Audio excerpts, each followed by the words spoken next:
because you do have, these tens of millions in our case, or hundreds of millions in Bill's case, users that are familiar with something that, they don't want a car with 6 wheels. They like the car with 4 wheels. They don't want to drive with a joystick. They like the steering wheel. And so, you have to, as Bill was saying, in some cases you have to augment what exists there, and in some cases you can replace things. But I think the radical rethinking of things is going to happen in a lot of these post-PC devices. I'm going to ask a more personal question. We have just a minute before we're going to open up for questions. What's the greatest, I'm not going to call this the Barbara Walters moment and ask you who you'd like to be, but what's You would love to be Barbara Walters, let me just tell you. No, I would not. What's the greatest misunderstanding, right, but thank you, Steve, about your relationship? I mean, you're obviously going to go down in history as history books already said kind of thing. But what's the greatest misunderstanding in your relationship and about each other? What would you say would be this idea of catfight, this idea of which one of the many? We've kept our marriage secret for over a decade now. Canada, that trip to Canada. Mm-hmm.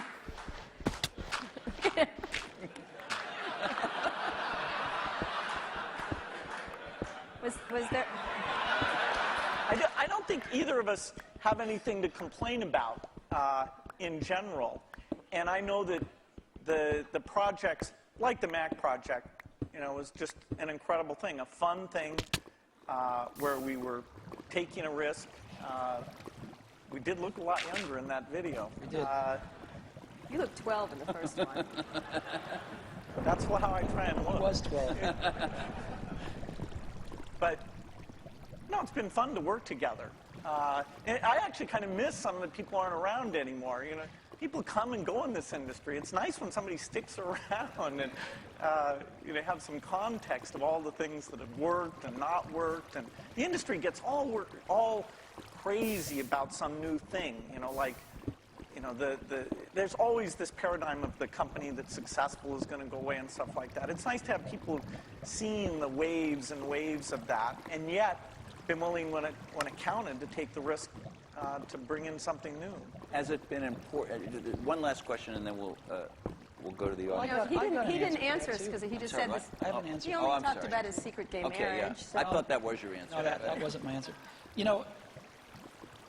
When Bill and I first met each other and worked together in the early days, generally we were both the youngest guys in the room, individually or together. I'm about 6 months older than he is, but roughly the same age. And now, when we're working at our respective companies, I don't know about you, but I'm the oldest guy in the room most of the time. And that's why I love being here. And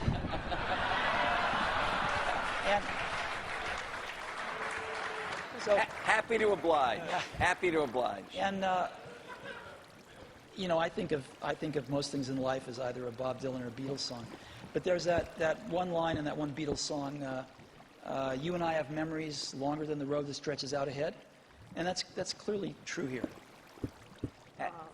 Well, you know what? I think we should end it there. Let's just end it there. I'm going to have a little tear right here. Thank you. Thank you very much. Thank you so much. Thank you.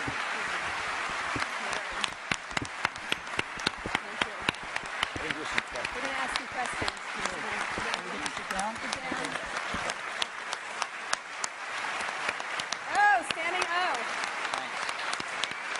Have we ever had a standing O here? No. I don't know. The toilet. No.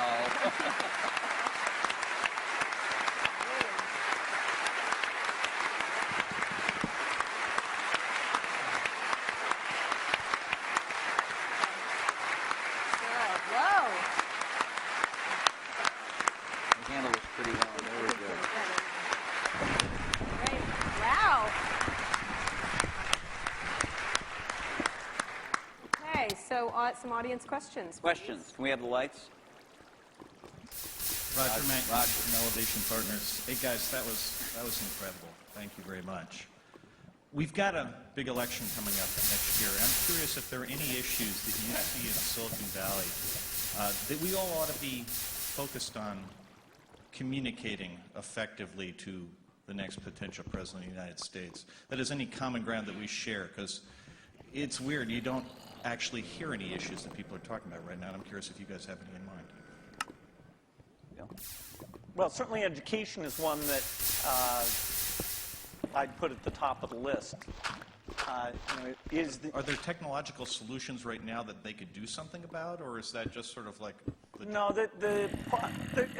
technology is going to be helpful and more, but the way that teachers are measured and made excellent, the way that the high schools are designed, the expectations they have, it's not just a pure technology thing. It's more an institutional practice where the opportunity is. And there should be a lot of debate about the different ways of doing that.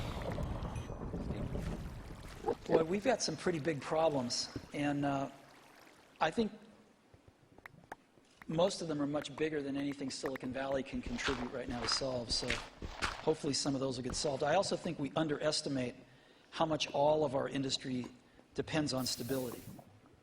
We've enjoyed a long period of stability, and we've been able to focus on technology and growing our businesses and stuff, and I think we take that for granted sometimes.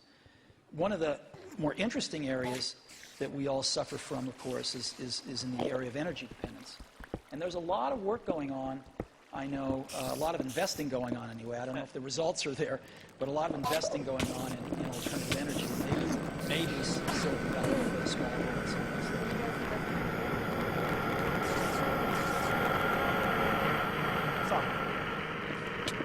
Which might be a lot.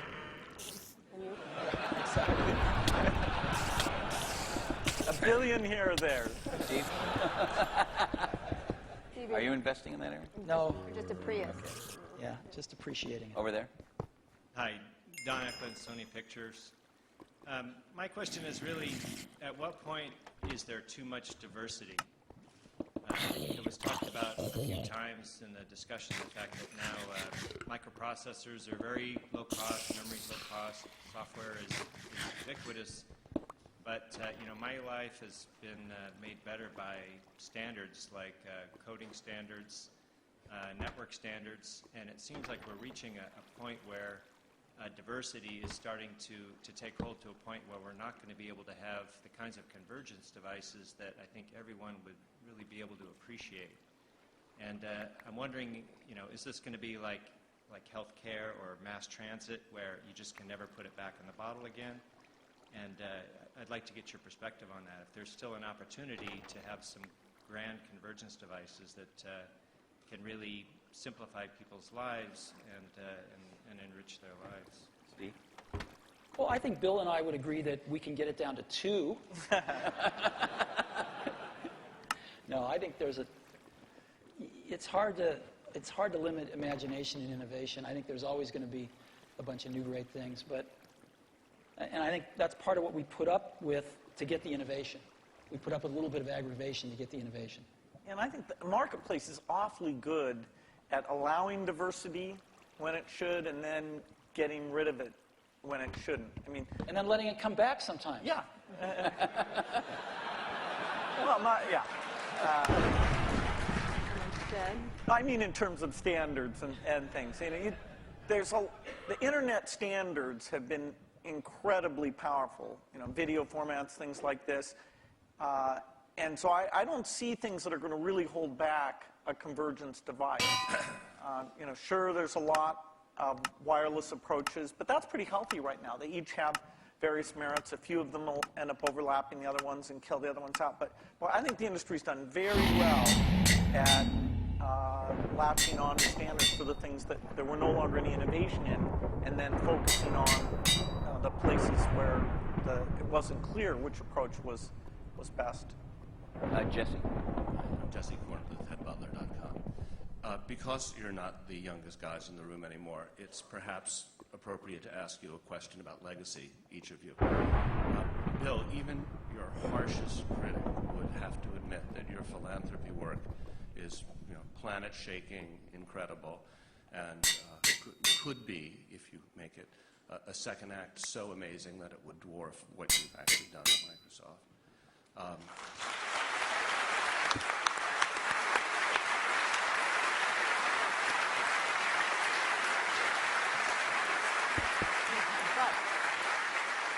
If you had to choose a legacy, what would it be? And Steve, do you look at Bill and you think, gee, that guy is so lucky. He had a company so rich with talent that he didn't have to personally, come in every day and say that, I wish I'd had the opportunity. Okay, he's not going to answer that one. Well, the most important work I got a chance to be involved in, no matter what I do, is the personal computer.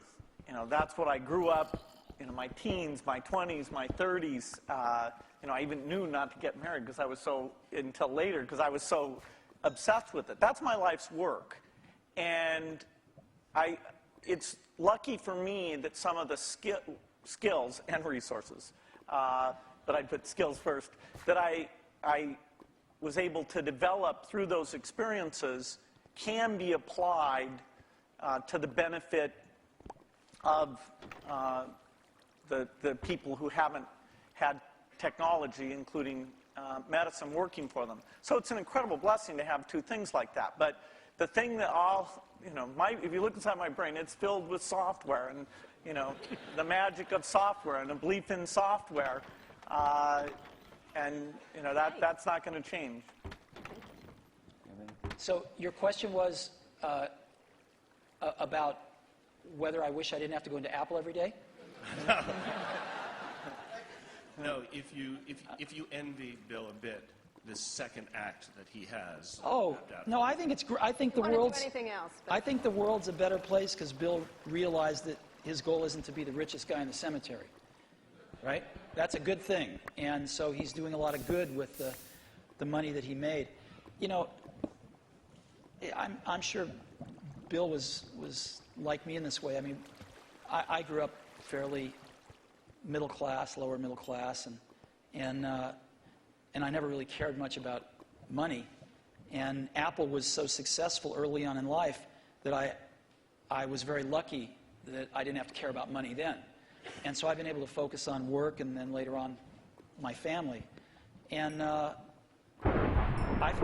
sort of look at us as two of the luckiest guys on the planet because we found what we loved to do and we were at the right place at the right time.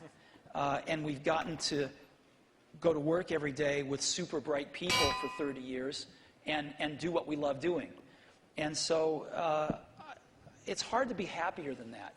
Your family and that. What more can you ask for?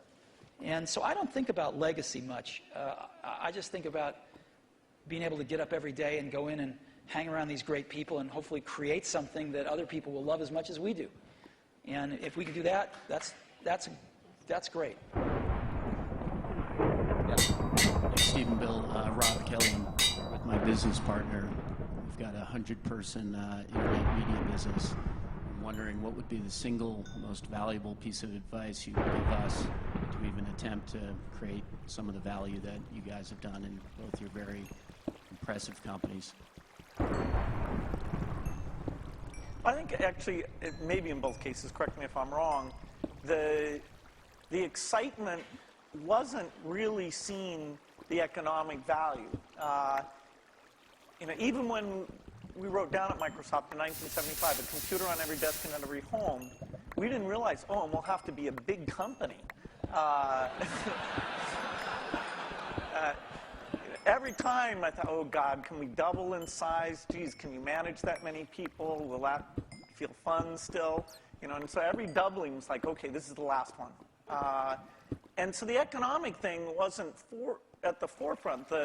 The idea of being at the forefront and seeing new things and things we wanted to do, and being able to bring in different people who are fun to work with, eventually with a pretty broad set of skills, and figuring out how to get those people, those broad skills, to work well together has been one of the greatest challenges. I've made more of my mistakes in that area maybe than anywhere, but eventually getting some of those teams to work very well together. So it's, I think it's a lot about the people and the passion, and it's amazing that the business worked out the way that it did. Yeah. People say you have to have a lot of passion for what you're doing, and it's totally true. And the reason is because it's so hard that if you don't, any rational person would give up. It's really hard, and you have to do it over a sustained period of time. So if you don't love it, if you're not having fun doing it, and you don't really love it, you're going to give up.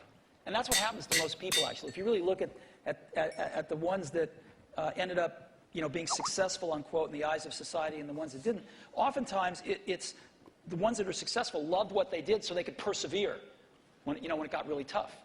And the ones that didn't love it quit because they're sane, right? Who would want to put up with this stuff if you don't love it? So it's a lot of hard work, and it's a lot of worrying constantly. And if you don't love it, you're going to fail. So you got to love it. You got to have passion. And I think that's the high order bit. The second thing is you've got to be a really good talent scout. Because no matter how smart you are, you need a team of great people.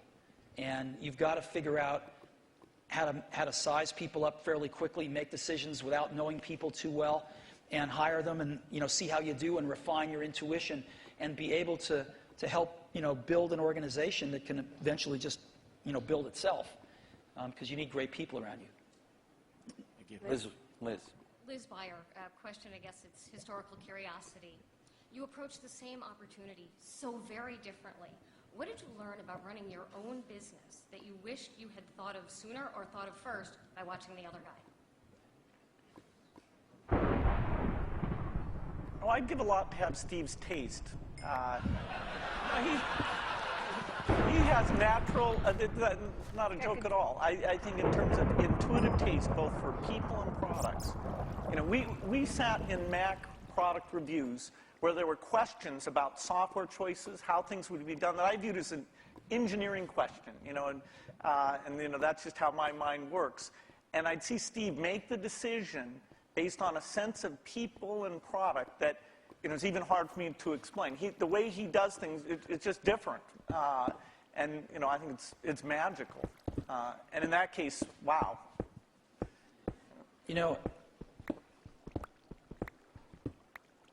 Because Woz and I started the company based on doing the whole banana, we weren't so good at partnering with people. And, actually, the funny thing is, Microsoft's one of the few companies we were able to partner with that actually worked for both companies. And we weren't so good at that, as where Bill and Microsoft were really good at it, because they didn't make the whole thing in the early days. And they learned how to partner with people really well. And I think if Apple could have had a little more of that in its DNA, it would have served it extremely well. And I don't think Apple learned that until, a few decades later. Last question. Is there? Just over here. I'm sorry, over here. Yeah, hi, Charlie Brenner from Fidelity Investments. In our financial services industry, we are focusing very strongly on aging and retiring baby boomers, a huge demographic. We're not that old. Oh, no, I wasn't. The question is different from what it sounds like it's going to be. But most of the innovation that we see coming from computer and internet companies is kind of youth-oriented. And I'm just wondering if there are activities going on in your companies acknowledging what's going to be happening generationally. No, not true. I'll give you one example. So we started building in video cameras into almost all our computers a few years ago. And the response by people of all ages, but in particular seniors, has been off the charts. Because they're buying these things now, and they're buying them for their grandkids, their sons and daughters with their grandkids, so they can stay in touch with their grandkids, and they're video conferencing more than the younger people are.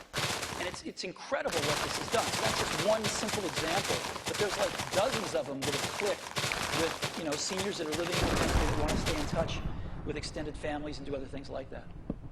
Yeah, I think that it's a very good point when you look at the size of the market. And that's partly why it's great that there are all these companies out there who can see, okay, what would you do for seniors? I think natural user interface is particularly applicable here because the keyboard, we're sort of warped in that we grew up using the keyboard, and so it's extremely natural to us. But things like, and that's partly why when we showed the Surface computer, I showed it privately to a bunch of CEOs a couple weeks ago. I was kind of stunned by how blown away they were. But their ease of navigation is just not the same. And when they saw that, the idea that they could organize their photo album, it meant more to them than it did to me. I'll give you another example. We've got a little shy of 200 retail stores now. And one of the things the stores are doing is personal training now. It's called one-to-one. And we are up to now a run rate of 1 million personal training sessions. They last an hour per year. 1 million per year. You only started a little while ago, right? Yeah. We started about a year ago. And we're up to 1 million training sessions a year run right now. And a lot of those folks, some of them anyway, many of them are seniors. And they're coming in and they're spending an hour learning how to use Office, and they're spending an hour learning how to video conference. And they can basically come in as much as they want, and they can schedule these things throughout a year, and they pay $99 I think, a year for it. And it's been great. Last question. Now the last question over there. We all share a common science fiction experience of the metaverse or the Matrix, where we all could communicate without being in the same place. And by the way, thank you both for providing us the best platform so far to go to chat rooms or to all go to a MySpace. It's a far cry from these things that we see on Star Trek or the holodeck. What kinds of things can you imagine that are partway there that could be much better than the free window iChat that we might see in the next 5 or 10 years? Well, I don't think Steve's going to announce his transporter. I want Star Trek. Just give me Star Trek. No, I think short of the transporter, most things you see in science fiction are, in the next decade, the kinds of things you'll see. The virtual presence, the virtual world that both represents what's going on in the real world and represents whatever people are interested in. This movement in space as a way of interacting with the machine. I think the deep investments that have been made at the research level will pay off with these things in the next 10 years. Steve? I don't know. And that's what makes it exciting to go into work every day. Because there's, as we talked about earlier, this is an extraordinarily exciting time in the industry. And lots of new stuff happening. So, I can't even begin to think of what it's going to be like 10 years from now. Great. Thank you so much. Thank you so much. Thank you so much. It's great. It's great. It's really good.